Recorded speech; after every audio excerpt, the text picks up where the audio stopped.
Moukala, c'est un jeune garçon né dans une famille très pauvre, dans un village perdu d'Afrique. Et pour compliquer la vie à ce petit garçon, son père décéda quand il n'avait que 4 mois.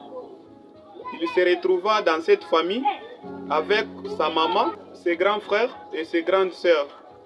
La vie était devenue très dure après la mort de leur papa. Quand il a atteint l'âge de 5 ans, il a commencé à s'interroger intérieurement. Comment je vois les amis avec leur papa et leur maman, et de mon côté, je ne vois que notre maman qui souffre, qui manque même quoi nous nourrir. Il posa cette question à sa maman. Maman, où est notre papa? Et maman commença à pleurer. Et maman répond, votre papa est déjà mort. À l'âge de 5 ans, Moukala ne comprend pas ce qui signifie la mort. Il se disait, peut-être notre père est en voyage, il serait de retour. Moukala fait comme ça pour étudier. Première année primaire, il commença à fréquenter l'école où on payait moins cher. La maman était incapable de scolariser ses enfants, mais l'enfant était très intelligent. Comme dans leur village, si vous n'avez pas les moyens de payer le frais scolaire, il y a un enseignant qui va prendre l'engagement. Donc chaque samedi et mercredi, vous partez faire les chants pour cet enseignant qui a pris l'engagement. C'est comme si lui paye à votre place. Moukala a commencé à partir chaque mercredi. Il part faire les chants pour messieurs. Après, il vient à l'école. Un jour, le soir, Moukala était assis avec leur maman, en train de regarder la maman qui était tellement fatiguée car elle venait au champ. Moukala a dit, maman, comment nous allons continuer toujours avec cette vie, une vie de souffrance, ou bien cette vie va changer? Il faut que je quitte même ce village pour me rendre dans la ville, là où se trouve mon grand frère.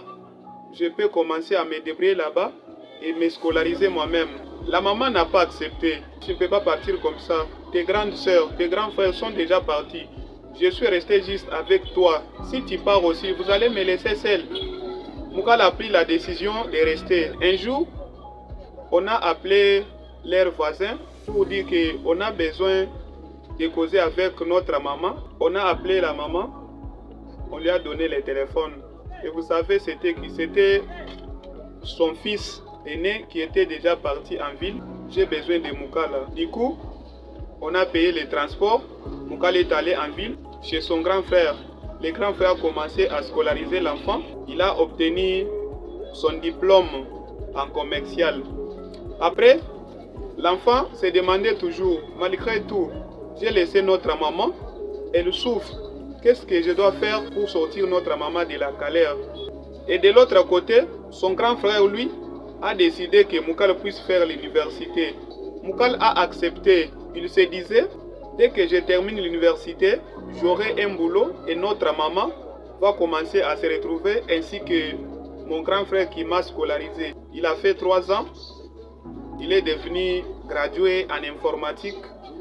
Après ces 3 ans, les grands frères n'avaient pas encore les moyens pour soutenir afin que Moukala puisse continuer. Il a dit, avec ces 3 ans, cherchez d'abord du boulot, tu vas continuer après.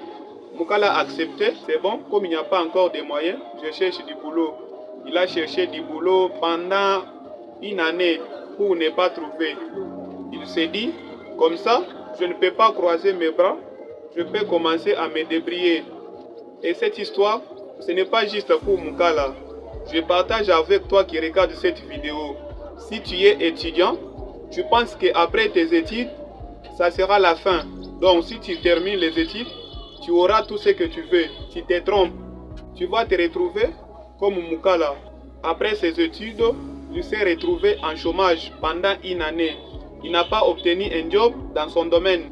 Il a commencé à se débrouiller, à faire des petits boulots pour avoir quoi manger. Moukala, jusqu'aujourd'hui, n'a pas trouvé un travail dans son domaine. Mais il n'a pas croisé les bras. Il travaille. Il a créé son petit travail.